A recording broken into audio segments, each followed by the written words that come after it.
परंतु तुमचा व्यायाम काम करतोय का? किती वर्षानुवर्षे जिम करतात आणि त्यांचं वजन जे आहे ते कमी व्हायच्या अगोदर वाढतच असतं. चालायला सकाळी सकाळी लोक जातात, त्यांचा जो चालून जे वजन आहे ते वाढतच असतं. आणि असं काय होतं की तुम्ही व्यायाम करता आणि मग वजन वाढतं. तो निरंकार जुन्या काळातला उपवास आहे तो म्हणजे ओमॅड, की जसं जसं दिवस जातात तसे तसे रेग्युलर जिम करणाऱ्यांची पण ढेरी वाढत जाते. तर याच्या सगळ्यात महत्वाचं म्हणजे तुमचा व्यायाम काम करत का नाही याच्याविषयी मी आपल्याला बोलतो. आणि व्यायाम करून डॉक्टरांच्या गोळ्या घेऊन सुद्धा अनेक लोकांची फास्टिंग शुगर 200-250 आहे. जसं जसं वय वाढते तसं तसं ती वाढत जातं. कुणाची 400 होतं, कुठलंच औषध काम करत नाही.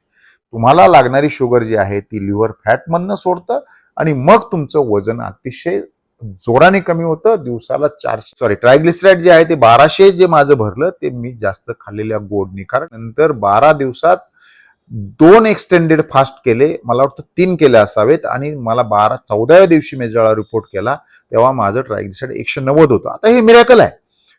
डोपामाइन याला प्लेजर हार्मोन असं म्हणतात. आपल्याला डोपामाइनचे 2 प्रकार आहेत, एक गुड डोपामाइन आणि बॅड डोपामाइन. ज्यावेळेला त्या शरीरात जेवढे जास्त मसल असेल तेवढी तुमची शुगर लवकर अब्सॉर्ब होते. माझं कॅलेंडर एज 58 आहे, परंतु माझं मेटाबॉलिक एज 20 वर्ष आहे.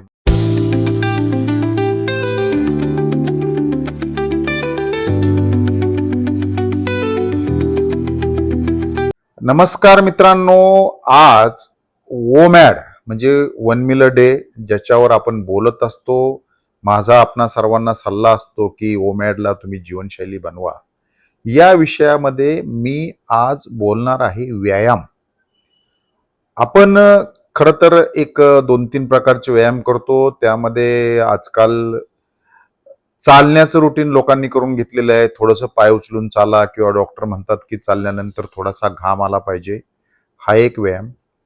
काही लोक वजन कमी करण्यासाठी पळतात, तो एक व्यायाम. आणि तिसरा एक व्यायाम आपण जिम करतो. आणि चौथा प्रकार म्हणजे वेगवेगळे खेळ, बॅडमिंटन असेल, क्रिकेट असेल, वगैरे वगैरे आपण हे खेळ खेळतो. तर असे एक व्यायामाचे आपण 4-5 प्रकार धरू. याच्यामध्ये अनेकही प्रकार असतात.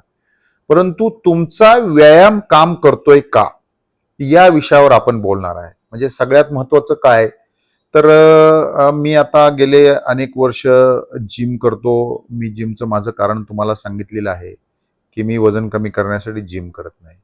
मग माझ्या जिममध्ये मला लोक भेटतात की ते वर्षानुवर्षे जिम करतात आणि त्यांचं वजन जे आहे ते कमी व्हायच्या अगोदर वाढतच असतं. चालायला सकाळी सकाळी लोक जातात, त्यांचा जो चालून जे वजन आहे ते वाढतच असतं. अनेक लोक इतर कुठले तरी खेळ खेळतात, त्यांचंही वजन वाढत असतं. मग असं काय होतं की तुम्ही व्यायाम करता आणि मग वजन वाढतं. दुसरं एक एक्झाम्पल आहे की समजा आपल्या महाराष्ट्रामध्ये संस्कृती आहे पैलवानची. पैलवान ज्या वेळेला असतात त्यावेळेला त्यांची अतिशय छान बॉडी असते, बॉडी बिल्डिंग असतात, वेट लिफ्टर असतात, त्यांचे अतिशय 6 पॅक्स ॲब्स असते. आणि जसं ते हे सगळं सोडतात तसं त्यांचं शरीर एकदम बेढब होतं. अशी अनेक उदाहरणं आपल्या आजूबाजूला आहेत. आपण काय कोणावर टीका करण्याचा उद्देश नाहीये. मग तुम्हाला हे सगळे जे तुमचे डॉक्टर्स असतील, हेल्थ एक्सपर्ट्स असतील, डायटिशियन असतील, तुम्हाला हे सगळे सल्ले देतात. मग असं असताना सुद्धा यांचं वजन कमी का होत नाही? कारण तुम्ही जर पॉडकास्ट करणारे जर पाहिले किंवा सल्ला देणारे डॉक्टर पाहिले तर यांची शरीरयष्टी जी आहे ती शरीरयष्टी अशी काही फारशी इम्प्रेसिव्ह नसते. आणि मग यांच्या सल्ला देणाऱ्यांचा, किंवा मी नेहमी म्हणत असतो की लोका सांगे ब्रह्मज्ञान पण आपण कोरडे पाषाण, याबाबत व्यायामाने सल्ला देणाऱ्यांची संख्या फार मोठी आहे. हे करा, ते करा. तर याच्यासाठी त्याच्या मागचं जे लॉजिक आहे ते लॉजिक मी आपल्याला सांगण्याचा प्रयत्न करत आहे. लॉजिक म्हणजे काय, तर मी आपल्याला सांगतो की ओमॅड ही जीवनशैली आहे. ओमॅड म्हणजे मी काल परवा एक रील टाकलं होतं, त्यामध्ये मी असं म्हटलं होतं की वर्षानुवर्ष जुन्या काळी जे लोक निरंकार उपवास करायचे, निरंकार म्हणजे काय की पाण्यावर केलेला उपवास, आणि फक्त मग ते लोक संध्याकाळी जेवायचे, तो ते आठवड्यातून जनरली 1 किंवा 2 दिवस करणाऱ्यांची संख्या होती. जो निरंकार जुन्या काळातला उपवास आहे तो म्हणजे ओमॅड. याचं काही वेगळं कुठलं कन्सेप्ट नाहीये. फक्त काय होतं की जुन्या काळी लोकांना खायला चांगलं भेटायचं. आजकालची परिस्थिती अशी आहे की तुमच्या आजूबाजूला एवढं प्रचंड खाण्याचं, खाद्यपदार्थांचं, मिठाईचं पेव आलेलं आहे, त्यावेळेला तुमच्या मनाचा निग्रह जो आहे तो मनाचा निग्रह सुटतो आणि मग तुमच्याकडे जे काय डोपामाइन नावाचा हार्मोन आहे, बॅड डोपामाइन, त्याच्यावर मी पुढे बोलतो, ते सिक्रेट होतं आणि आपण काहीतरी चुकीचं खात बसतो आणि मग आपलं वजन वाढतं. तर म्हणून मला सांगायचं आहे की मी आता परत, तुम्ही म्हणाल तुम्ही डोपामाइनचं नाव घेतलं, मी परत एकदा सांगतो की या मेडिकल क्षेत्राच्या संबंधित जर तुमचा कुठला विषय रिलेट झाला तर आपापल्या डॉक्टरला बोला.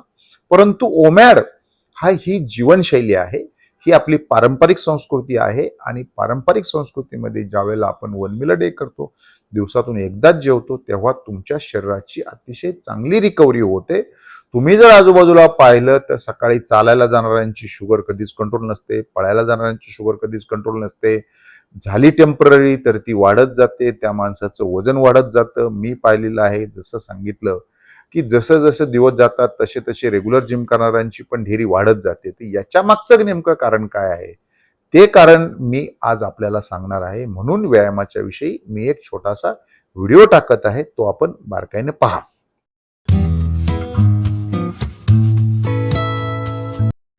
आता सुरुवातीला मी सांगतो की तुम्ही सकाळी जे चालायला जाता त्याच्या मागची कारण तुम्हाला माहिती आहे की कोण तुमचं शुगरसाठी चालतं, कोण ब्लड प्रेशरसाठी चालतं, कोण कोलेस्ट्रॉलसाठी चालतं, कोण थायरॉइडसाठी चालतं. मी काय सगळ्या आजाराची नावं घेत नाही. तर या आजारासाठी आपण चालत असतो, या आजारासाठी आपण जिमला जातो, या आजारासाठी आपण व्यायाम करतो. मग एक ट्रेनर तुमचा असतो की तो म्हणतो बघा माझं वजन किती चांगलं आहे. मित्रांनो, व्हिगरस एक्सरसाइज करणे आणि व्यायामामध्ये फरक आहे. व्हिगरस म्हणजे काय? व्हिगरस म्हणजे अतिशय हार्ड एक्सरसाइज असते आणि ते हार्ड एक्सरसाइज म्हणजे 2 तास 4 तास वगैरे करतात आणि मग ते 4 तास 2 तास करून त्यांची शरीरयष्टी चांगली ठेवते. आपल्याला धगधकीच्या जीवनामध्ये हे करता येत नाही. म्हणून मग आपल्या आजारांचं प्रोग्रेशन होत जातं. म्हणून मी व्यायामाच्या विषयी तुम्हाला आज परत सांगतो की तुमचा व्यायाम काम का करत नाही याच्याविषयी मी बोलतो. म्हणून तुमच्या मी आजारांची यादी घेतलेली आहे. आजार अनेक आहेत. मी आपल्याला सांगितलं आहे की ओमॅड हे जवळपास 40 पेक्षा जास्त आजार कंट्रोल करतं. म्हणून ओमॅडला आपण रिकमेंड करतो. परंतु ओमॅड तुम्हाला तुमच्या डॉक्टरांचा सल्ला घेऊन, फास्टिंग एक्सपर्ट डॉक्टरांचा सल्ला घेऊन करावं लागतं. मला वाटतं मी काल परवा एक रील टाकलं होतं, एका व्यक्तीचं 29 किलो वजन कमी झालं. त्यांनी मला युट्यूबवरच लिहिलं. तर युट्यूबवर आपण बघू शकता. मध्यंतरी मला एका सामाजिक कार्यकर्त्यांचा फोन आला होता. त्यांचं वजन काहीतरी 129 किलो होतं. 129 किलो त्यांचं पहिल्या 1-2-3 महिन्यात 30 किलो कमी झालं. आता 129 म्हणजे तुम्ही समजून घ्या की बऱ्यापैकी हार्मोनल इश्यू असतात. त्यामुळे ते कुठल्याच डॉक्टरच्या ट्रीटमेंटनी कमी होत नाही, असं सर्वसाधारणपणे दिसतं. काही डॉक्टरांच्या ट्रीटमेंटनी होत असेल, आपण काय कुठल्या डॉक्टरला अंडर एस्टिमेट करत नाही. त्यामुळे त्यांचं वजन कमी झालं. अशा माझ्याकडे अनेक केसेस आहेत. मी आजकाल ज्या ज्या ठिकाणी जातो त्या ठिकाणी मला कुठं लग्नात गेलो, कार्यक्रमात गेलो, हॉटेलला गेलो तर मला लोक भेटतात.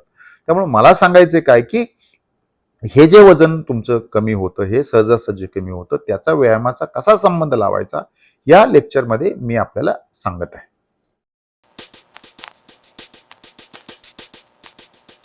आता सगळ्यात महत्वाचं म्हणजे तुमचा व्यायाम काम करत का नाही याच्याविषयी मी आपल्याला बोलतो. आपण काय करतो, कॅलरी इन आणि कॅलरी आउट डाएट घेतो. आता कॅलरी इन आणि कॅलरी डाएटवर मी एक पुस्तक वाचलं होतं, त्याला सिको डाएट म्हणतात, CICO. म्हणजे लोकांचा फार मोठा गैरसमज आहे की जर आपण एवढे कॅलरी खाल्ले तर एवढे कॅलरी बर्न केले तर आपलं वजन कमी होईल. हे मित्रांनो खरं नाहीये.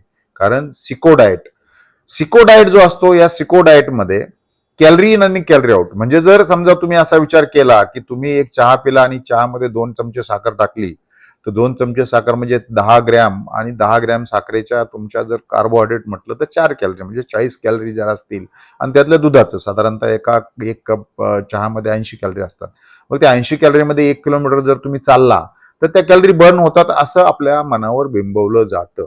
परंतु मित्रांनो, सिको डाएट काम करत नाही, कारण अर्धी चपाती खाल्लेल्या लोकांचं सुद्धा वजन कमी होत नाही. त्यामुळे एक गोष्ट लक्षात ठेवा की तुमचा व्यायाम का काम करत नाही याचं सर्वात महत्वाचं कारण जे आहे ते म्हणजे तुम्हाला येत असलेला इन्सुलिन रेजिस्टन्स. आता इन्सुलिन रेजिस्टन्स म्हणजे काय, तर आपल्या पॅन्क्रियाजमधून एक जे हार्मोन सोडलं जातं त्याला म्हणतात इन्सुलिन.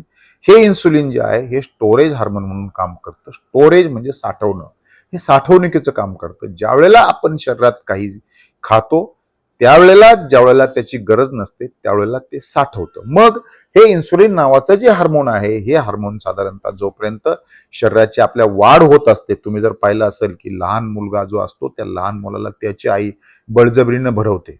मग बळजबरीनं ज्या वेळेला भरवते, कारण तिला माहिती आहे की त्याला खाण्याची गरज आहे, कारण त्याचं मोड स्टोरेज मोडमध्ये असतं. ठीक आहे, याचं अनालिसिस माझं वेगळं असेल, तुमच्या डॉक्टरांचं वेगळं असेल, रिसर्चचं वेगळं असेल, ही माझी वैयक्तिक मत आहे.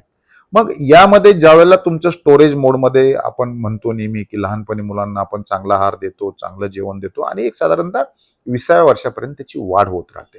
त्यामुळे सर्वसाधारणपणे 20व्या वर्षामध्ये बॉडी फार एक्सेस स्टोरेज करत नाही आणि तुमचे अवयव चांगले काम करत असतात, तुमचं पॅन्क्रियास चांगलं काम करत असतं, तुमचं लिव्हर चांगलं काम करत असतं, तुमचं हृदय चांगलं काम करत असतं. मी सगळ्या अवयवांची नावं घेत नाही. त्यानंतर मग काय होतं की वयाच्या 30व्या वर्षाप्रमाणे आपण हे कधीतरी कसं तरी करतो आणि मग 30व्या वर्षी ढेरी सुटायला लागली का मग आपण व्यायामाकडे वळतो.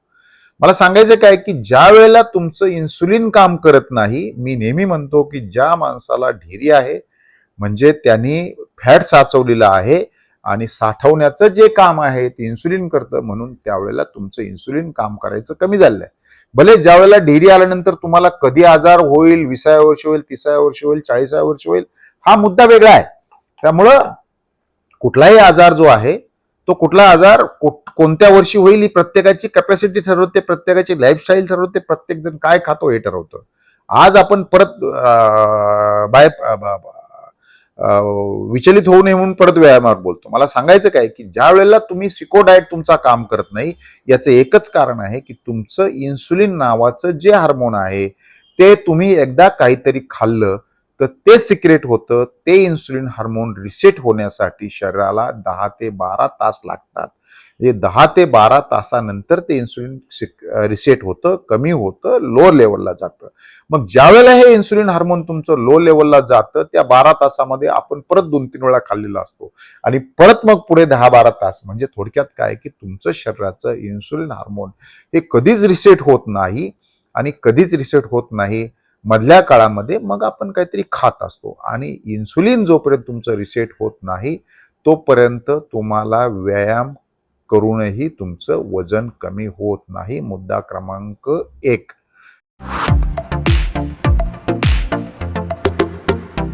मुद्दा क्रमांक 2 काय, जे व्हिगरस एक्सरसाइज करतात, ज्यांच्या बॉडीमध्ये अतिशय हार्ड एक्सरसाइज असते, कोण क्रिकेट खेळायला गेला, कोण शेतामध्ये काम करायला गेला, कोण विहीर खणायला गेला, तर त्यावेळेला मात्र त्या शरीरातलं साखर जी आहे ती साखर शरीर वापरतं आणि त्यांचं इन्सुलिन जे आहे ते लवकर रिसेट होतं आणि म्हणून त्या लोकांचं वजन वाढत नाही. त्यामुळे इन्सुलिन नावाची कन्सेप्ट आपण समजून घ्या की तुम्ही दिवसातून 3 वेळा जेवता आणि सकाळी अर्धा पाऊण तास व्यायाम करता, त्या व्यायामाचा तुम्हाला काहीही फायदा होत नाही. कारण एकच होतं, फक्त ज्या वेळेला तुम्ही व्यायामाला सकाळी चालायला जाता त्यावेळेला गुड डोपामाइन सिक्रेट होतं आणि गुड डोपामाइन सिक्रेट झाल्यामुळे तुम्हाला फ्रेशनेस जाणवतो. हा त्यातला मुद्दा. आणि त्या काळामध्ये थोडीफार तुमची शुगर कमी होते. बऱ्याच लोकांची फास्टिंग शुगर 200-250 असते, कारण आपण इन्सुलिनचं बोलतोय म्हणजे नॅचरली शुगर येणार आहे. त्यामुळे तुम्ही जर बरेच पाहिले की सकाळी व्यायाम करून डॉक्टरांच्या गोळ्या घेऊन सुद्धा अनेक लोकांची फास्टिंग शुगर 200-250 आहे. तसं जसं वय वाढते तसं तसं ती वाढत जातं. कुणाची 400 होतं, कुठलंच औषध काम करत नाही. म्हणजे याचा संबंध जो आहे याचा संबंध असतो इन्सुलिन रेजिस्टन्स. जोपर्यंत तुमचं इन्सुलिन तुमचं रिसेट होत नाही तोपर्यंत तुमची बॉडी तुमचं फॅट वापरत नाही. ज्या वेळेला तुमचं इन्सुलिन रिसेट होतं आणि चांगलं इन्सुलिन रिसेट व्हायला तुम्हाला साधारणतः 16 ते 18 तास लागतात. म्हणून आपण ओमॅड म्हणतो. ओमॅडमध्ये हे साधारणतः ज्या वेळेला आपण 20, 22, 23 तास उपाशी असतो त्यावेळेला पूर्ण इन्सुलिन तुमचं रिसेट होतं आणि मग तुमचं शरीर फॅट वापरायला लागतं. ज्या वेळेला तुमचं शरीर फॅट वापरायला लागतं त्यावेळेला तुमची बॉडी किटोसिसवर चालते आणि किटोसिस म्हणजे त्यावेळेला तुमच्या शरीरामध्ये शुगरच्या ऐवजी तुम्हाला लागणारी शुगर जी आहे ती लिव्हर फॅटमधनं सोडतं आणि मग तुमचं वजन अतिशय जोराने कमी होतं. दिवसाला 400 ग्रॅम वजन कमी होतं. मग परत प्रश्न राहतो की ओमॅड करणारी लोक अननेसेसरी अनावश्यक ते कार्ब खातात. मला तुम्हाला सांगायला हरकत नाही की मला सुरुवातीला माहीतच नव्हतं की अनावश्यक कार्ब खाल्ल्याचे तोटे काय. मग काय झालं की एक दिवस मी 2 दिवस गोव्याला गेलो होतो आणि गोव्याहून माझं रुटीन चेकअप होतं आणि मी केलं, तर माझं ट्रायग्लिसराईड डायरेक्ट 1200 भरलं. मग माझ्या लक्षात ज्यावेळेला मी वाचलं, माझ्या असं लक्षात आलं की कोलेस्ट्रॉल जे आहे ते ट्रायग्लिसराईड जे आहे ते 1200 जे माझं भरलं ते मी जास्त खाल्लेल्या गोडनी. कारण मी ज्यावेळेला एकदा जरी जेवत असलो तरी एक्सेस गोड खाल्ल्यामुळं माझं जे कार्बोहायड्रेट एक्सेस आहे ते पूर्ण कार्बोहायड्रेट एका दिवसात संपत नाही. आणि मग त्यानंतर मी तुम्हाला आश्चर्याचा धक्का वाटेल की मी त्यानंतर 12 दिवसात 2 एक्सटेंडेड फास्ट केले, मला वाटतं 3 केले असावेत. आणि मला 14व्या दिवशी मी जेव्हा रिपोर्ट केला तेव्हा माझं ट्रायग्लिसराईड 190 होतं. आता हे मिरॅकल आहे. हे मिरॅकल फक्त होममेड करू शकतं. तुमचा रेग्युलर कुठलीही डॉक्टरच्या औषधांनी होत नाही, कारण मी तर काय कुठलं औषध घेत नाही. मला सांगायचं काय की मला माहिती आहे की triglyceride is a energy of body. जेव्हा तुम्ही फास्टिंगमध्ये जाता तेव्हा सगळ्यात अगोदर तुमचं वापरलं जातं ट्रायग्लिसराईड. त्यामुळं ट्रायग्लिसराईड कमी होतं. मला सांगायचं काय की ज्या वेळेला तुम्ही हे व्यायाम करता, सकाळचा तुम्ही जो व्यायाम करता, या सकाळच्या व्यायामाने तुमचं तुमचं इन्सुलिन रिसेट होत नाही. कारण तुम्ही 3 वेळ खाल्लेलं असतं. सकाळी उठल्यानंतर तुम्ही परत चहा पिऊनच वॉकला जाता. त्यामुळे तुमच्या शरीरात प्रचंड कार्बोहायड्रेट साचलेलं असतं. कार्बोहायड्रेट ज्या वेळेला असतं, ज्या वेळेला शुगर असते, त्यावेळेला इन्सुलिन काम करत असतं. आणि इन्सुलिन ज्या वेळेला ऍक्टिव्ह असतं त्यावेळेला वजन कमी होत नाही. म्हणजे तुमचा सकाळचा व्यायाम तुम्हाला फ्रेशनेस किंवा उत्साह याच्यापेक्षा वेगळं काय देत नाही. तुमचं वजन कमी होत नाही. हीच परिस्थिती जिम करणाऱ्यांची आहे. हीच परिस्थिती तुमच्या खेळणाऱ्यांची आहे. तेवढी एनर्जी बर्न होते, तेवढं शरीर वाचतं, परंतु जेवढी बर्न व्हायला पाहिजे तेवढी बर्न होत नाही. जेवढ्या एनर्जीने तुमचं इन्सुलिन रिसेट व्हायला पाहिजे तेवढं इन्सुलिन रिसेट होण्या इतकं बर्न होत नाही. त्यामुळे तुमचं शरीर कधीच रिकव्हरी मोडला जात नाही आणि त्यामुळे तुमचं वजन कमी होत नाही. ही गोष्ट आपण लक्षात ठेवा.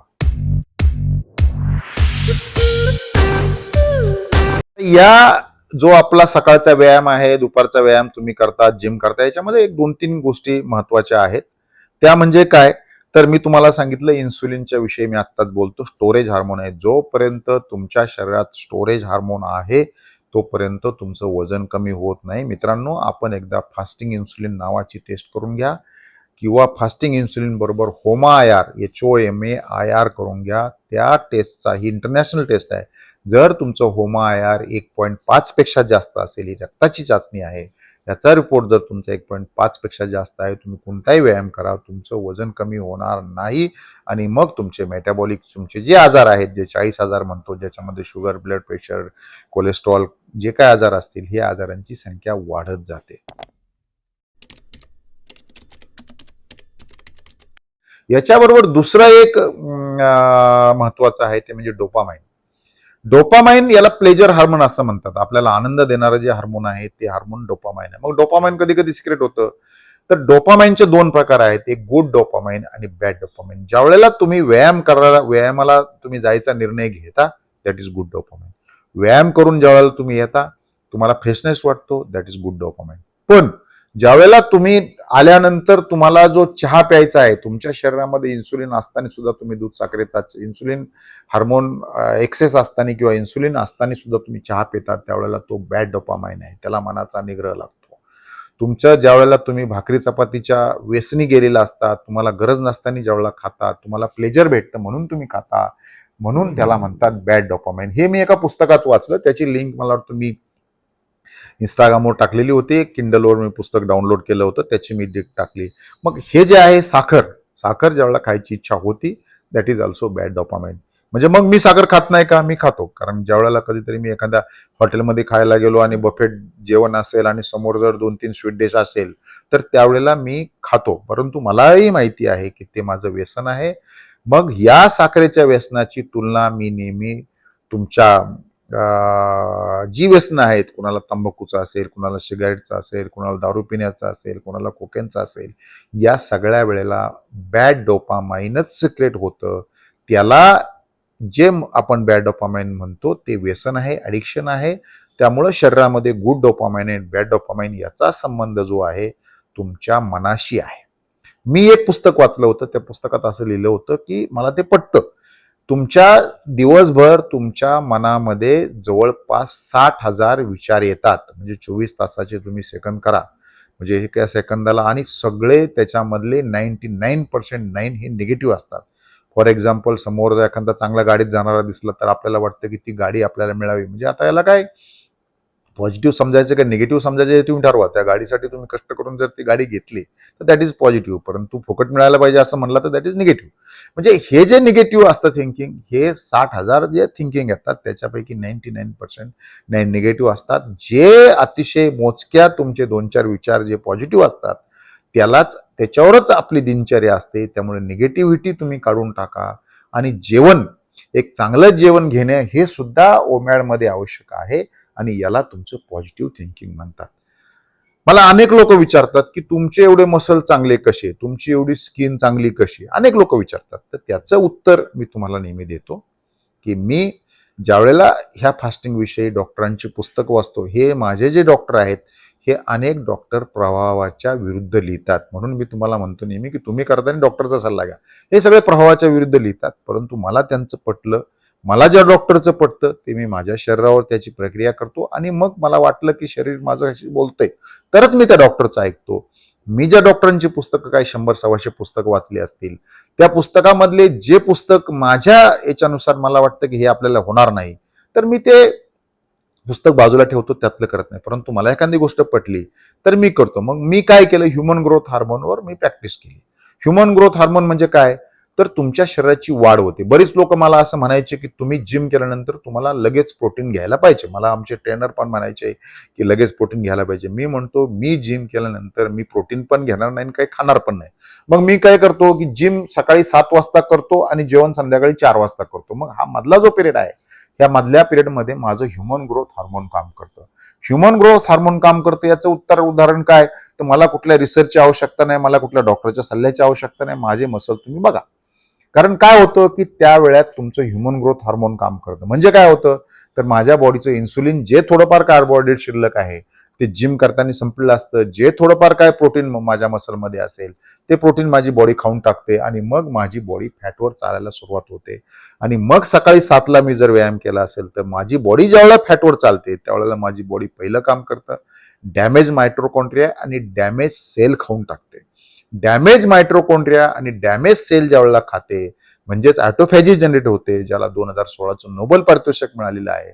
आणि ही जी एकदा ऑटोफॅजी माझी सुरू झाली सकाळी 7 वाजता, कारण मी आदल्या दिवशी 4 वाजता जेवलेलो आहे, रात्री माझ्या जेवणामध्ये बऱ्यापैकी माझं जेवण संपलेलं आहे आणि उर्वरित जे थोडंफार शिल्लक आहे ते माझ्या जिम करणारे गेलेलं आहे. आणि मग ज्यावेळेला ही ऑटोफॅजी जनरेट होते, या ऑटोफॅजीमध्ये माझी जी बॉडी मी तुम्हाला सांगितलं डॅमेज मायट्रोकॉन्ड्रिया आणि डॅमेज सेल खाते, म्हणजेच मला याच्यापासून नॅचरल प्रोटीन मिळतं. म्हणजे तुम्ही चिकन मधले प्रोटीन खाणं किंवा फिश मधलं प्रोटीन खाणं किंवा मी तुम्हाला जे सुचवलंय सोयामधलं प्रोटीन खाणं, अंड खाणं, टोफू खाणं, याच्यापासून जे प्रोटीन मिळतं त्याच्यापेक्षा अतिशय प्युअर फॉर्मचं माझं जे प्रोटीन आहे ते प्रोटीन म्हणजे माझ्या सेल, माझ्या बॉडी, ज्या माझ्या पेशी आहेत, ज्या माझ्या बॉडीमधले सेल स्वतःच खाते ते प्रोटीन मिळतं. आणि त्या ज्या सेल्स खात असतील असं माझं एक वैयक्तिक म्हणणं आहे की 200-300 ग्रॅम तर नक्कीच खात असेल. आणि हे जे 200-300 ग्रॅम खातं याच्यापासून मला असं वाटतं की मला 100-125 ग्रॅम प्रोटीन माझ्या शरीरातूनच प्रोसेस मधून मिळत असेल. म्हणून मी कधीही प्रोटीनची काळजी करत नाही. ह्युमन ग्रोथ हार्मोन जे आहे या ह्युमन ग्रोथ हार्मोनवर माझं काम चालतं, म्हणून माझा मसल लॉस होत नाही. पण ज्यावेळेला मी माझ्या डाएटमध्ये अतिशय कमी प्रोटीन घेतो, म्हणजे मी तुम्हाला सांगितलेलं आहे की मी दिवसातून 100 gram protein, 100 gram fat, 40 gram carbo, 40 gram fibre आणि कमीत कमी कार्बोहायड्रेट घेतो. त्यामुळे माझी बॉडी लवकर ऑटोफॅजीवर जाते, कारण मी कार्ब कमी घेतो, त्यामुळे माझं मसलला सफिशियंट प्रोटीन भेटतं. ही मी लाईफस्टाईल आता गेले 4 वर्षात ओमॅडवर डेव्हलप केलेली आहे आणि त्याचा रिझल्ट आहे. तुम्ही माझी स्किन क्वालिटी बघा, माझं मसल्स बघा, कारण आता माझं 58 कंप्लीट होईल. तर 58व्या वर्षी मी जे जिम मधले वजन करतो, व्यायाम करतो, तर ह्या गोष्टी जर पाहिलं तर ह्युमन ग्रोथ हार्मोनमुळे मला जवळपास दिवसातून 100 ग्रॅमपेक्षा जास्त प्रोटीन जे माझा डॅमेज सेल बॉडी खाते त्याच्यापासून मिळतं. त्यामुळे एक गोष्ट लक्षात ठेवा, insulin, number 2 dopamine, number 3 human growth hormone आणि नंबर 4 माइंड. या 4 गोष्टीचा तुम्ही योग्य मेळ जर घातला तर तुम्हाला अतिशय चांगलं जीवन जगता येतं. आणि याचा एकमेकाशी संबंध आहे. मनाला कंट्रोल करणं तर ही आपली संस्कृती आहे. म्हणून मी तुम्हाला सांगतो या 4 गोष्टी केल्या तर तुमचे मसल पण ग्रोथ होतो, तुमच्या व्यायामाचा उपयोग होतो.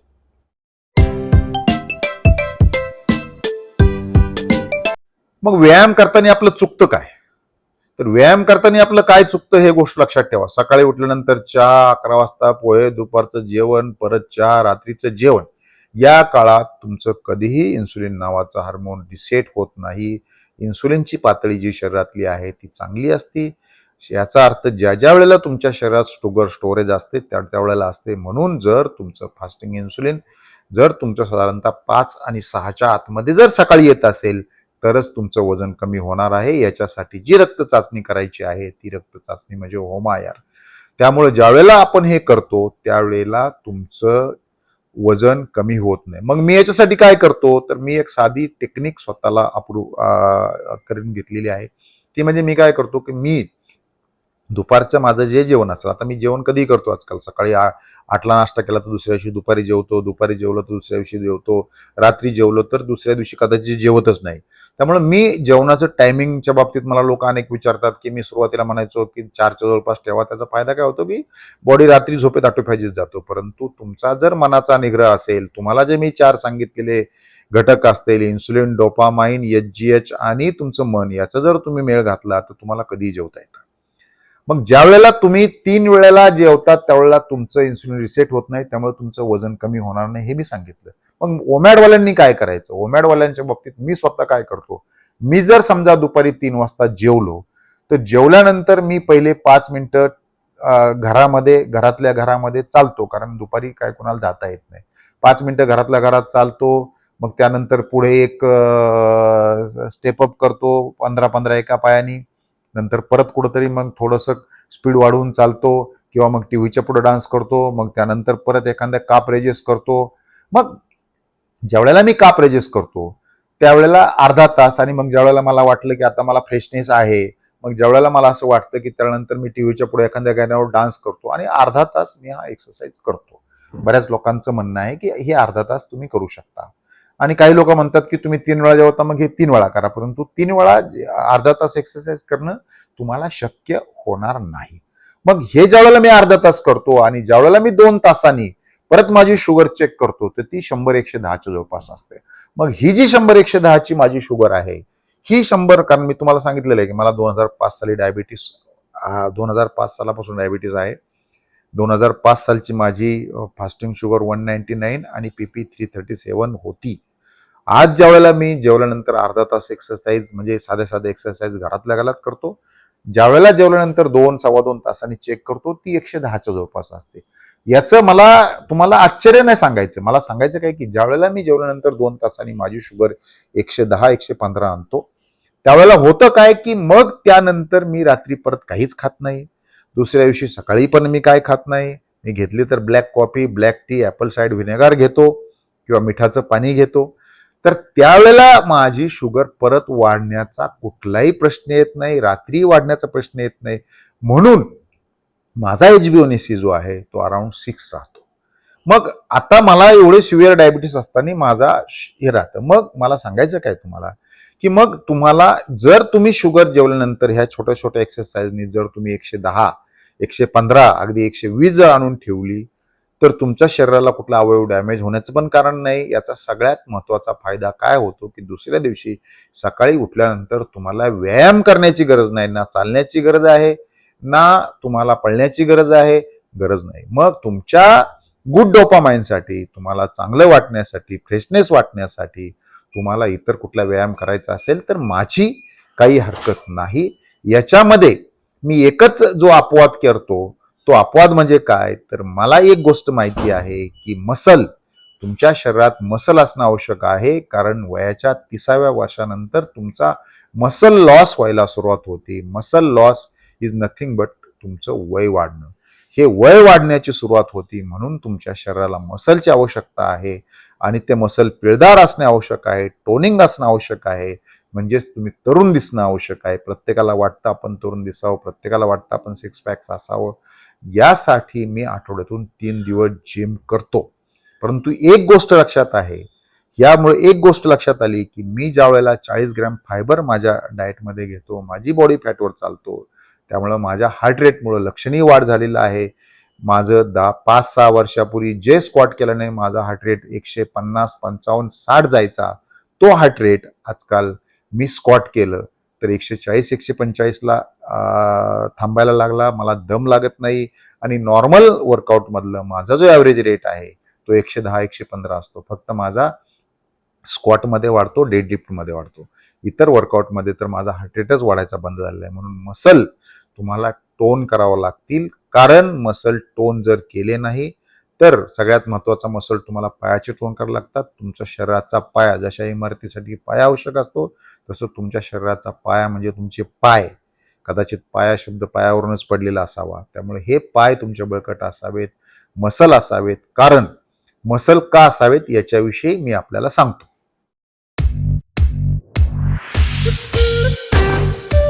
मसल, आता परत मसल येतो. मसल पिळदार असावं असं म्हणतो. त्याचं कारण असं आहे की तुमच्या शरीरामध्ये जे महत्वाचं कुठलं असेल ते म्हणजे मसल. हे तुमच्या शरीरातली जे इन्सुलिनची जी शुगर आहे, ही जी पेशींना शुगर लागते, हे म्हणजे मसल. त्यामुळे तुमच्या शरीरात जेवढे जास्त मसल असेल तेवढी तुमची शुगर लवकर ॲब्सॉर्ब होते, तेवढं तुम्ही निरोगी असतात. त्यासाठी तुम्हाला जेवढे जास्त मसल असाल तेवढे तुम्ही तरुण असाल. तुम्हाला मी मागच्या वेळेला पण सांगितलेलं आहे की माझं मेटाबॉलिक एज 20 वर्ष आहे. माझं कॅलेंडर एज 58 आहे, परंतु माझं मेटाबॉलिक एज 20 वर्ष आहे. म्हणून तुमच्या शरीरात जेवढे जास्त मसल आहेत तेवढे मसल आवश्यक असणे आवश्यक आहे. म्हणून ज्या वेळेला तुम्ही जेवण कराल, वोमॅटचं जेवण कराल, तेव्हा छोटे छोटे एक्सरसाइज करा. ह्या छोटे छोटे एक्सरसाइज नाही केल्या तर तुमच्या मसलमध्ये शुगर तुमची ॲब्सॉर्ब होत नाही आणि मग ती शुगर रात्रभर पण राहते. दुसऱ्या दिवशी सकाळी तुम्ही जेव्हा फास्टिंग चेक करा तेव्हा पण ती जास्त आढळते. त्यानंतर तुम्ही लगेच जेवला तर ती जास्त राहते. म्हणून तयार झालेली जी शुगर आहे, तयार झालेली जी ब्लड शुगर आहे, जी रक्त शर्करा आहे, ती रक्त शर्करा तुम्हाला जेवल्यानंतर लगेच तुम्ही नॉर्मलला आणा. त्यासाठी तुमच्या मसलचा सगळ्यात महत्त्वाचा रोल आहे. म्हणून शक्य झाल्यास आठवड्यातून 2-3 दिवस व्यायाम करा. प्रत्येकाने जिम करण्याची गरज नाही. घरच्या घरी साध्या साध्या एक्सरसाइज करता येतात. 2 डंबेल घेतले तर बायसेप करता येतात. एखादी तुमच्या घरामध्ये पायरी असेल किंवा बिल्डिंगच्या खाली उतरला तर त्या पायरीवर पण चालता येतं, जिन्यावर पण चालता येतं. त्याच्यामुळे चांगल्या प्रकारात पायाचा व्यायाम होतो. परंतु तुमच्या शरीराचा पाया, तुमचे चेस्ट मसल, तुमचे बॅक मसल जे तुम्हाला बसायला लागतात, तुमचे बायसेप मसल, ह्या सगळ्या तुमच्या असेल तर तुम्हाला मग छोट्या छोट्या वेदना होत नाही, तुमचे गुडघे चांगले राहतात. यासाठी जर तुमच्या कुठल्याही हाडाच्या बाजूचे जे मसल असतील ते मसल बळकट करा. आजकाल यूट्यूबवर भरपूर एक्सपेरिमेंट आहेत. एक्सरसाइज यूट्यूब दाखवतो. छोट्या छोट्या एक्सरसाइज करा आणि तुमचे मसलही चांगले होतील. आणि जेवल्यानंतर जर तुम्ही अर्धा तास एक्सरसाइज केली तर चांगला फायदा होतो. आता ज्याला वाटतंय की मी 3 वेळा दिवसातून प्रत्येक वेळा जेवल्यानंतर, चहा पिल्यानंतर पण एक्सरसाइज करू शकतो, जेवल्यानंतर पण करू शकतो, नाश्त्यानंतर पण करू शकतो आणि ते करून मी शुगर माझी लेवलला आणू शकतो, तर त्याला माझ्या शुभेच्छा आहेत. माझं असं म्हणणं नाही. परंतु तुमची बॉडी रिकव्हरी मोडला जाणार नाही. रिकव्हरी मोड म्हणजे काय, तर शरीर तुमचे आजार त्यावेळेला बरे करतं. ही गोष्ट लक्षात ठेवा. त्यामुळे तुमचं शरीर कधीच रिकव्हरी मोडला जात नाही. म्हणून तुमचा कोणताच व्यायाम केलेला तुमच्या कामाला येत नाही, हे सुद्धा आपण लक्षात ठेवा.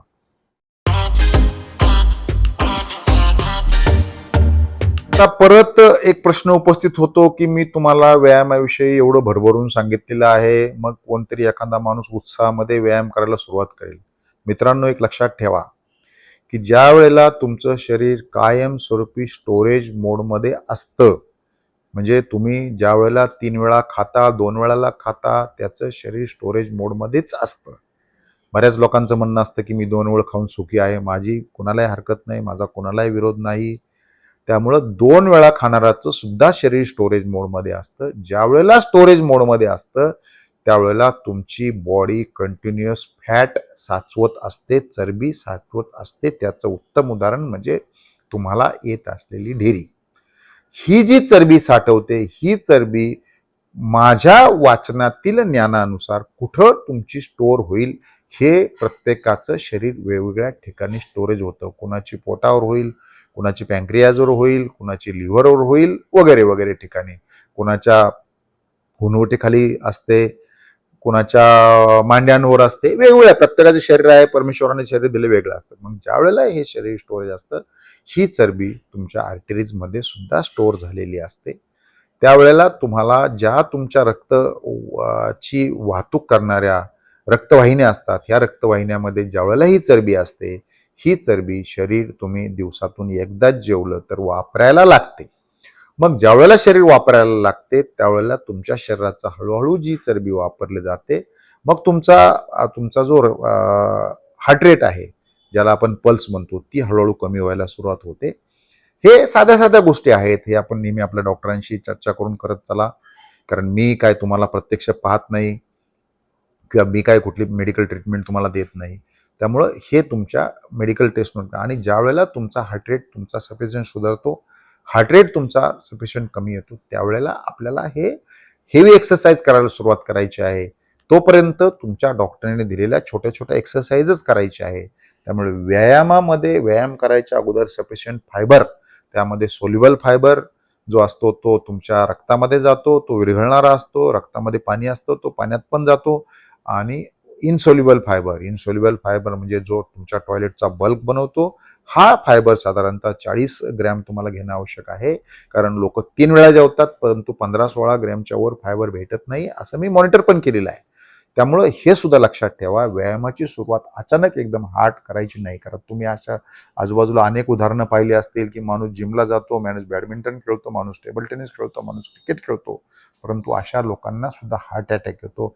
माझं वैयक्तिक शब्द वापरतो, त्याच्या मागचं कारण आहे की ह्या माणसाला तो 3 वेळा खात असतो म्हणून त्याची बॉडी कायमस्वरूपी स्टोरेज मोडमध्ये असते, तो कायमस्वरूपी फॅट स्टोरेज करत असतो आणि त्यामुळं त्याचं फॅट स्टोरेज होऊन होऊन जे त्याला ब्लॉकेज तयार होतं, त्याच्यामुळे त्याला हार्ट अटॅक येतो. परंतु हे मेडिकल क्षेत्रामध्ये कोण सांगत नाही. त्यामुळं ओमॅडचा आणि मेडिकल क्षेत्राचा संबंध नाही. ओमॅड ही पूर्णपणे नैसर्गिक प्रक्रिया आहे. शरीराला स्वतःला काम करायला लावणं हे त्याच्या मागचं तत्व आहे. त्यामुळे ज्यावेळेला आपण नव्याने व्यायामाला सुरुवात करणार असाल, ओमॅड करताना जेवल्यानंतर सुरुवात करत असाल, त्यावेळेला शरीराला एनर्जी देण्यासाठी 100 gram protein, 100 gram fat, 40 gram fibre आणि त्यानंतर कमीत कमी कार्बोहायड्रेट, पुरेसं न्यूट्रिशन, ज्याच्याविषयी न्यूट्रिशनचा सुद्धा मी स्पेशल व्हिडिओ माझ्या पेजला टाकलेला आहे. हे घेणं आवश्यक असतं. कारण आजकाल तुम्हाला कुठंच काय प्युअर भेटत नाही. तुम्हाला बॉडीमध्ये येत असलं इन्फ्लेमेशन, ज्याचं तेलाविषयी सुद्धा मी व्हिडिओ टाकलेला आहे, हे करणं आवश्यक असतं. त्यामुळे कुणीही मोघम उत्साहाच्या भारामध्ये जाऊन एकदम हार्ड वर्कआउट करायला सुरुवात करू नये. पहिला डाएट करा आणि हळूहळू व्यायाम करा. एकच लॉजिक पाहिजे की ज्या वेळेला तुम्ही ओमॅडचं मील घ्याल त्यानंतर जेवल्यानंतर तुमची शुगर जी आहे ते 110-115 आली पाहिजे, हे लक्षात ठेवा.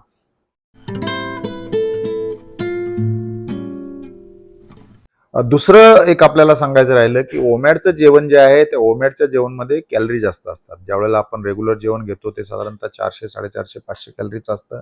ओमॅडचं जेवण आपण व्यवस्थित घेतो, हळूहळू भूक लागायला लागल्यानंतर आपण खातोय तेवढं, मग त्यावेळेला 1400-1500 कॅलरी असतात. त्यामुळे 1400-1500 कॅलरीचं जेवण घेतल्यानंतर आपण फार वाट न पाहता ज्यावेळेला कुठे आपण ऑफिसमध्ये असाल, खुर्चीवर बसलेला असाल, घरी असाल, त्यावेळेला छोटा एक्सरसाइज मी सांगितलेला आहे, छोटा वॉक आहे, ते करून आपण जर आपली शुगरची लेवल 110-115 आणली तर मग तुमच्या शरीराला दिवसभर बाकीचे जे तुमचे काही 20-22 तास असतील त्या 20-22 तासामध्ये तुमची शुगरची लेवल कमी होते आणि मग तुमचा HbA1c तुमचा कमी होतो. तुम्हाला याच्याला जर पटत नसेल तर तुम्हाला मी एक सगळ्यात चांगले प्रयोग करायला सांगेल, तो म्हणजे तुम्ही ज्यावेळेला तुमचं रेग्युलर जेवण घेता त्या रेग्युलर जेवणानंतर जर मी सांगितलेले एक्सरसाइज केल्या आणि तुमच्या घरच्या जर ग्लुकोमीटरला तुम्ही जर तुमची शुगर जर चेक करून पाहिली तर माझ्या माहितीप्रमाणे 60-70% शुगर पहिल्यापेक्षा कमी व्हायला हरकत नाही. त्याची 2 कारणं असतात की तुम्ही घेतलेला लो कार्बोहायड्रेट डाएट नंबर 1 आणि तुम्ही केलेला व्यायाम, या 2 गोष्टीमुळे तुमची शुगर 60-70% कमी व्हायला पाहिजे. गोळ्या मधुमेहांनी कशा बंद करायच्या हे मी हळूहळू आपल्याला त्याचा मी डायबिटीजचा एक सेपरेट व्हिडिओ टाकलेला आहे. मधल्याच्या काळात लेट्सअपमध्ये पण मी एक फक्त मधुमेहाचा व्हिडिओ केलेला आहे, तो आपण पहा. आणि लेट्सअप मराठी न्यूज चॅनल आहे त्याच्यावर मी फक्त मधुमेहाचा व्हिडिओ केला आहे, तो आपण पहा. आणि मग आपल्याला याच्यातून एक चांगलं जीवन जगता येईल. वजन कमी करणं अतिशय आवश्यक आहे. हे वजन कमी करण्यासाठी आपण हे करा, अशी माझी आपणास विनंती आहे.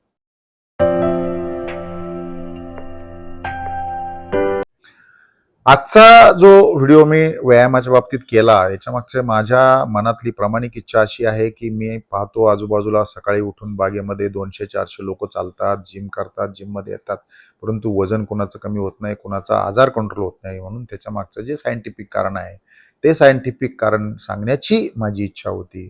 कारण ज्या वेळेला मी वर्षानुवर्ष जिम करणारा व्यक्ती पाहतो, वर्षानुवर्ष चालणारा व्यक्ती पाहतो, परंतु दिवसेंदिवस त्याची ढेरी जी आहे ती वाढतच जाते आणि हे कोण आपल्याला सांगत नाही. आणि मग ओमॅडच्या बाबतीत लोकांची एक अनाहूतपणे भीती आहे की मला हे जमेल का. मित्रांनो, मी परत एकदा सांगतो की हा संबंध तुमच्या शरीरातल्या डोपामाइन हार्मोनशी आहे. मी आज जरी हार्मोनची नावं घेतली असली तरी हे मी ठोकताळ्यामध्ये तुम्हाला सांगितलेलं आहे. याच्याविषयी आपण नक्कीच विचार करा. ओमॅडमध्ये कधीही भूक लागत नाही. क्रॅश डाएटमध्ये भूक लागते. ज्या वेळेला तुमच्या शरीरात इन्सुलिन असतं भूक लागत नाही. ओमॅड 1 मील अ डे मध्ये तुमचं क्रेव्हिंग जातं. माझ्याकडे असे हजारो एक्झाम्पल्स आहेत ज्यामुळं हे होतं. आणि सफिशियंट तुम्हाला जेवण घ्यायला लागतं. बरीच लोक अर्धवट जेवण घेऊन ओमॅड करतात, करता येणार नाही. ओमॅड ही एक जीवनशैली आहे. ओमॅडमध्ये चांगलं जेवण घ्या आणि ओमॅड बरोबर व्यायामाची तुमची जर तुम्ही हे केली तर तुम्हाला व्यायामाची जोड लावली तर तुम्हाला चांगला व्यायाम करता येतो. अनेक लोकांचं आजकाल फास्टिंग इन्सुलिन जे आहे ते फास्टिंग इन्सुलिन एकदम अलार्मिंग स्टेजला आहे. अलार्मिंग स्टेजला असताना त्याला डायबिटीस पण नाहीये, त्याला बीपी पण नाहीये, त्याला कोलेस्ट्रॉल पण नाहीये, अशी सुद्धा एक्झाम्पल्स आहेत.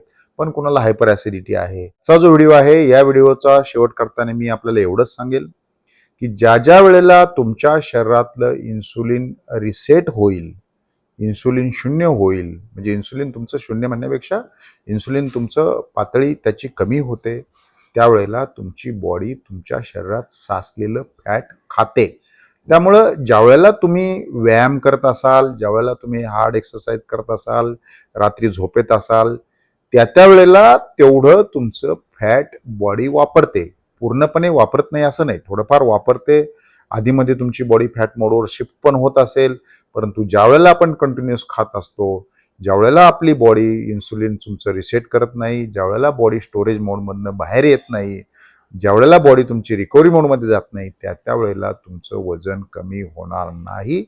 त्यामुळे तुमची बॉडी जास्तीत जास्त वेळ जर तुम्हाला रिकव्हरी मोडमध्ये ठेवायचे असेल, तुमचे आजार बरे करायचे असेल, तर त्यासाठी तुम्हाला व्यायामाचा पॉझिटिव्ह उपयोग करून घ्या.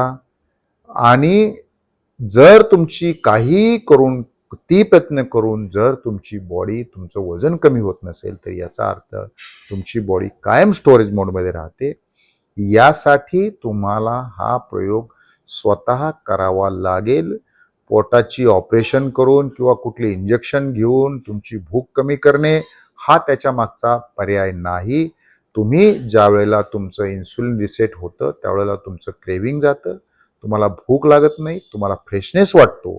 ही गोष्ट आपण लक्षात ठेवा. त्यामुळे व्यायाम हा जो आहे या व्यायामाला तुमच्या इन्सुलिन रेजिस्टन्सशी जोडण्याचा प्रयत्न करा. ज्या वेळेला तुम्हाला उपवासाची सवय होते त्यावेळेला 24 तासापेक्षा अधिक व्यायाम करून तुमची बॉडी सर्व्हायव्हल मोड, ज्यावेळेला शरीरातलं पूर्णपणे खाद्य संपतं त्यावेळेला सर्व्हायव्हल म्हणजे जगण्याचा मोड सुरू होतो आणि त्यावेळेला शरीर तुमचं जे काय तुमच्या शरीरामध्ये कुठंतरी शिल्लक आहे, रेसिड्युअल आहे, आजारी आहे, ते सगळं शरीर खाऊन टाकते. ही सुद्धा गोष्ट आपण लक्षात घ्या. यासाठी 2016चं नोबेल पारितोषिक ॲटोफॅजीला मिळालेलं आहे. ॲटोफॅजीवर आजकाल यूट्यूबवर अनेक लेक्चर आहेत. डॉक्टर जॉसन फंग जे फास्टिंग अथॉरिटी समजले जाते त्यांच्या यूट्यूबवर आपण लेक्चर पहा. अनेक चांगली लोक जे आहेत ते आजकाल फास्टिंग बोलतात. अनेक लोकांनी फास्टिंग सुरू केलेलं आहे, उपवास सुरू केलेला आहे. परंतु उपवास ही लाईफस्टाईल आपण बनवायला पाहिजे आणि उपवासाबरोबर ॲटोफॅजीविषयी आपण अधिक वाचा, चांगली पुस्तकं वाचा आणि आपल्याला सगळ्यात महत्त्वाचं म्हणजे ताजंतवानं राहून अतिशय चांगल्या पद्धतीनं जीवन जगलं पाहिजे. गोळ्या औषधांनी तुमच्या नक्कीच किडनीवर प्रेशर येतो, कारण शेवटी लिव्हरला ते सगळं साफ करावं लागतं. त्यामुळे शरीराच्या अवयवांना एक्सेस काम करण्यासाठी तुम्ही भाग पाडू नका. कधीतरी याच्यावर आपल्याला विचार करायचा आहे. त्यामुळे नक्कीच व्यायामाची व ओमॅडची योग्य सांगड आपण जर लावून घेतलं तर जसे माझे अनेक लोकांचं वजन कमी होत आहे, अनेक लोकांचे आजार कमी होतात, जसं मध्ये थायरॉईडचं लोकांनी सांगितलं की थायरॉईडमध्ये पण वजन वाढलेलं असतं, अनेक लोकांचं थायरॉईड कमी झालेलं आहे, अनेक लोकांच्या गोळ्या कमी झालेल्या आहेत. हे आपल्याला जर करायचं असेल तर व्यायामाची योग्य सांगड म्हणजे ऑटोफॅजीचं स्पीड वाढण्यासाठी व्यायाम करा. ऑटोफॅजीचं स्पीड वाढण्यासाठी जर आपण व्यायाम केला तर नक्कीच आपल्याला रिझल्ट भेटेल. एक्सटेंडेड फास्टसुद्धा आधीमध्ये करा, एक्सटेंडेड फास्टचा पण चांगला फायदा होतो. परंतु ही सगळी जी कला आहे, ही कला अवगत करताना आपल्या डॉक्टरला आधी 1%ही विसरू नका आणि मग तुम्हाला हे सगळं चांगलं करता येतं. तुम्हाला नक्कीच सिक्स पॅक्स ॲब्स असावं असं प्रत्येकाला वाटतं, चांगलं शरीरयष्टी असावं प्रत्येकाला वाटतं. परंतु त्याच्या मागचा खरा व्हिलन जो आहे हा इन्सुलिन रेजिस्टन्स आहे, खरा व्हिलन आहे हा डोपामाइन आहे. तुमच्या मसल जर तुम्हाला तयार करायचे असतील तर HGH तुमच्याबरोबर पाहिजे, ह्युमन ग्रोथ हार्मोन पाहिजे आणि या सगळ्यासाठी तुमच्या मनाची तयारी पाहिजे, मन तुमचं पॉझिटिव्ह पाहिजे. ही गोष्ट लक्षात ठेवा. आपण हे जर केलं तर आपल्याला फार चांगला फायदा होईल असं माझं वैयक्तिक मत आहे. कुठलीही गोष्ट मोघम करू नका.